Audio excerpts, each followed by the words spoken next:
And now it gives me great pleasure to introduce our first speaker, who will set the stage for our discussion and introduce other presenters.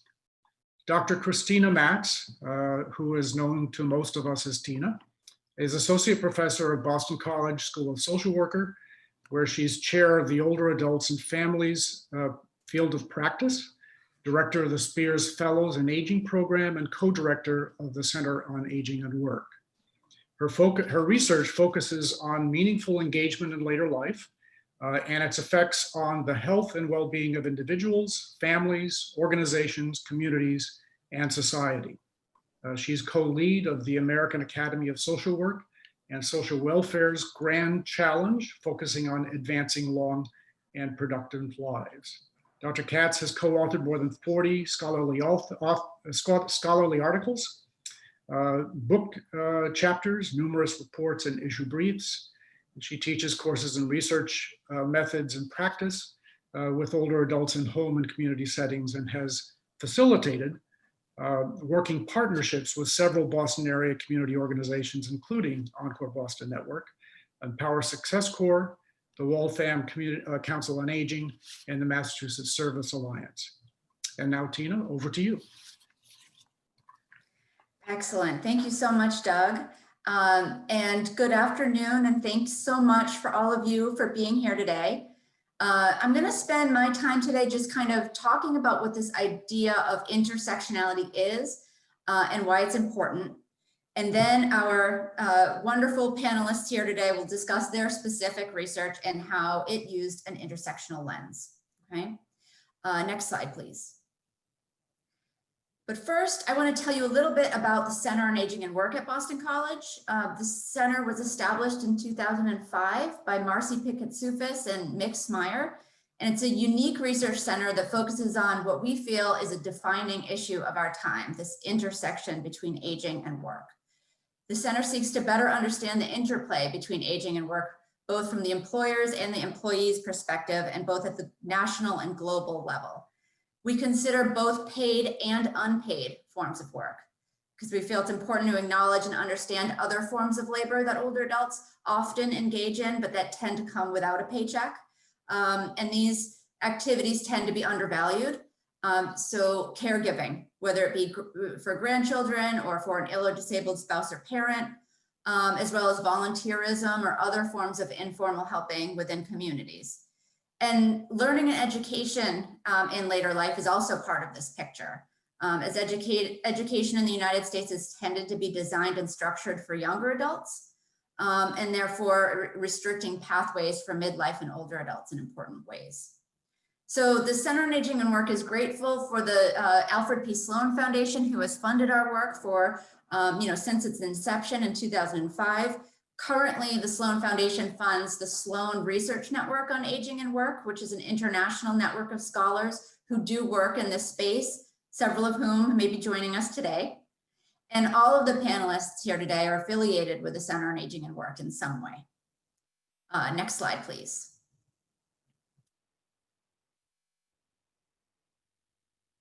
Now, why is how we engage as we age so important? Oh, back a slide, please. No, it's this one. You're right. Thank you. Why is how we engage as we age so important? Well, we're living in a time where people are living longer than ever before. You're all familiar with the statistics. But here you can see we've had huge gains in life expectancy since 1900. This graph shows that life expectancy from birth, which is the blue line here, is now about 30 years higher than it was at the turn of the century. And while there's been, discussion right now about how life expectancy may fall as a result of the coronavirus pandemic that we're all amidst right now, as you can see in this chart, you can see the little blip with the flu pandemic in 1918. It's possible and expected that we will rebound in terms of life expectancies from the coronavirus and see future gains in longevity in the future. Next slide, please. So these increases in longevity have given way to the emergence of essentially a new stage during older adulthood. Right? Some have called this the third age. It arrives After midlife, which is often seen as the second age, or when career and family are prominent, and before the fourth age, which is seen as the time where significant functional decline begins to occur towards the end of life. So those in the second age may lack adequate discretionary time for engaging in various activities due to having family and employment obligations. The third age is kind of seen as a possible window of opportunity in the lifespan to finally engage in roles and activities that were not possible at other stages. And so I think this quote by Lillian Rubin in her book, 60 on Up, I use it frequently, describes the issue well. All of us are now in uncharted territory, a stage of life not seen before in human history. And whether woman or man, whether working class or professional, we're all wondering how we'll live, what we'll do, who we'll be for the next 20 or 30 years. And the reason why I kind of like this quote is because it implies a couple of things. First, that there is really no roadmap for this new and emerging stage of life that we're seeing with increases in longevity. There are really no age-related norms or structured patterns to guide activity, unlike other stages in life, which are characterized by education or raising a family or primary work years, that kind of thing. And two, it implies that what we do is intimately tied to our perceptions of who we are. And we know that that is really important for health and well-being in later life. So work, entrepreneurship, community engagement, caregiving, lifelong learning, all of these activities may be part of this. And we find meaning through these identities. And certainly the need to find purpose and meaning and to form and maintain meaningful personal relationships does not diminish with age. In fact, from a developmental standpoint, some suggest that these goals become more salient in later life. Next slide. However, the frame that we use here is extremely important and really matters. So concepts that have kind of been associated with this idea of the third age, such as successful aging, productive aging, working longer, encore work, all of these have kind of received increasing attention in the past 10 years or so, as have other approaches to reinventing retirement and, you know, reimagining what this extended retirement period could be. But has this led to a public discourse that has not necessarily captured the variety and complexity of lived experiences pertaining to later life? In particular, the issues faced by low-income workers, workers of color, and others marginalized due to their social positionality or social identities.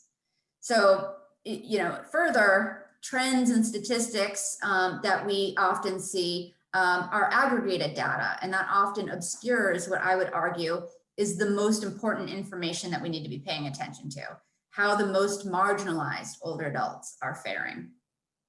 So next slide.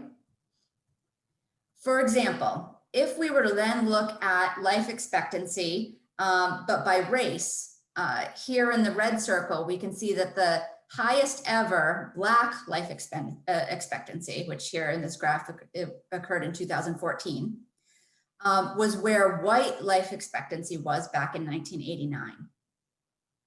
So while Black life expectancy is also increasing, there are some significant race-based differences that are obscured by looking at the curve as a whole without breaking it down by race. So that's just one example. Next slide. So if we look by race, gender, and social class here, we see even more evidence that social inequalities over the life course shape later life opportunities and outcomes in important ways. So we can see here that Black men with less than a high school education have a life expectancy that's about 20 years lower than the life expectancy of highly educated white women. And Kimberly Crenshaw, who I will tell you who she is in just a second, would call this injustice squared or even injustice cubed. But paradoxically, what we also see in this graph is that Hispanic men and women, regardless of education levels, fare pretty well or really well in terms of life expectancy. And so, without breaking it down by these different factors, we wouldn't see these differences necessarily. Our speaker, Dr. Rocio Calvo, will actually be touching a bit on this apparent paradox in her talk today as it relates to life satisfaction. But that brings me to this concept of intersectionality. So next slide, please. So what is intersectionality?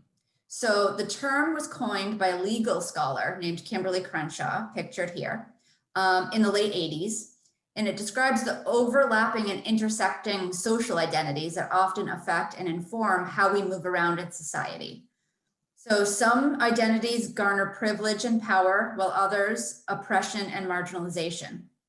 Crenshaw argues that individuals' identities are not mutually exclusive, and you must really look at their intersection so as to not miss the key issue or the key issues, and to better inform solutions. So Crenshaw offers a simple analogy of an intersection of two roads as a frame here. So let's use this Venn diagram for an example. Let's take Jeanette. Jeanette is 62 years old and she is a Black worker. The roads of the intersection in this case would be the way the workforce is structured by age and race. And then the traffic in these roads would be the hiring policies and other practices that ran through these roads, right? So Jeanette is positioned precisely where age and race roads meet and overlap. So she experiences a simultaneous impact of the company's age and race traffic. So many of our institutions, policies, practices are set up to address harms that Jeanette might experience on the age road or on the race road. But what happens when you're experiencing both? If you were to add in a third road here, like sexuality, for example, as this Venn diagram shows, what happens then? Oftentimes in these situations, what you find is that folks are being impacted by multiple forces and then abandoned to fend for themselves, because neither of the solutions in place don't precisely address the intersection of the identities. So having an intersectional lens allows us to see and address such issues. Each of our presenters today will report on their research and what they were able to learn, given that they came at it from an intersectional lens. So you'll see additional examples. Next slide, please. So social identities include a variety of factors, such as those listed here: age, race, ethnicity, education, ability, wealth, among many others. Next slide, please. So here's an example of a recent article in the media that really did use an intersectional lens to highlight that we're talking about race in America and about how Black and brown bodies are more likely to get sick and die from the coronavirus. We're also talking about older adults being at higher risk for the coronavirus right now. But are we really talking about being Black and older right now in America, and what that means for folks? And this article kind of did a nice job of highlighting the unique intersection here. Next slide, please.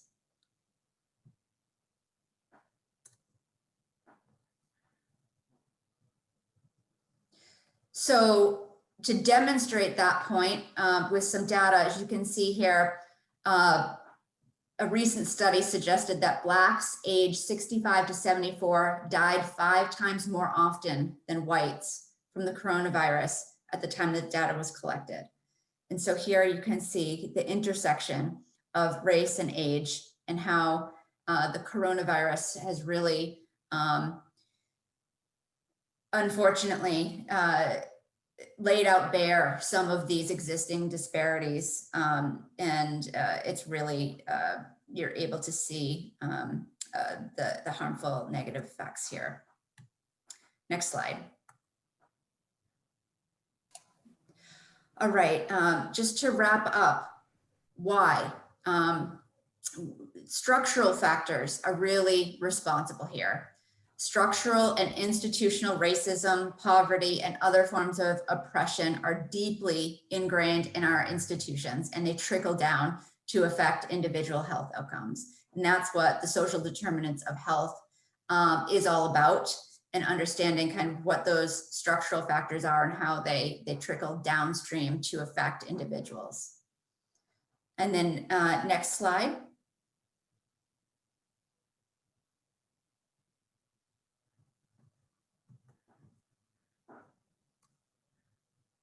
Thank you. So in closing, what can we do about this? Well, first of all, when doing work around, increasing opportunities and access for older adults in different domains to engage in the ways that they want to and need to across the lifespan, and particularly in later life, all of these things in the four quadrants below are really important to work towards. But we cannot address age inequities without looking deeply at other isms like racism, classism, and ableism. And this has to be central to our work. One way to do this is to give voice to those who are most proximal to the inequity and listen to these voices when proposing and implementing solutions. And so I will stop there.